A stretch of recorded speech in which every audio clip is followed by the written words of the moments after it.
আমার গবের বান্ধবী যখন স্কুল টিচার হয়। যাক, অবশেষে টিচার তো হতে পেরেছি। যাই, নিয়ে নি ক্লাসটা।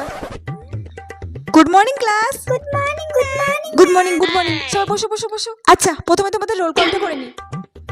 পাখি Sarkar, yes ma'am. Riya Mondal, present ma'am. Puja Das. Yes ma'am. প্রথমে কোন ক্লাস নেব, কোথা থেকে শুরু করব, কিছুই তো বুঝতে পারছি না। আচ্ছা, আজ তো আমি তোমাদের প্রথম দিন ক্লাসে এসেছি, তো তোমরাই বলো, তোমরা আজ কি করবে? পড়াশোনা করবে নাকি গল্প করবে? তোমরা যেটা বলবে সেটাই করাবো আমি আজ। ম্যাম তাহলে অঙ্ক করা। অঙ্ক? ইস, অঙ্কিত তো আমি একদমই কাঁচা। কি করব? আমি তখন কিছুই পারবো না। আচ্ছা ঠিক আছে ঠিক আছে, তাহলে আমি তোমাদেরকে আজকে অঙ্কই করাবো। আমি তাহলে প্রথমে তোমাদেরকে কিছু প্রশ্ন করছি।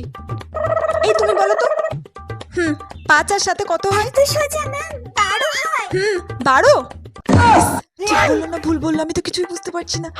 কি করব, একটু গুনে নি। 7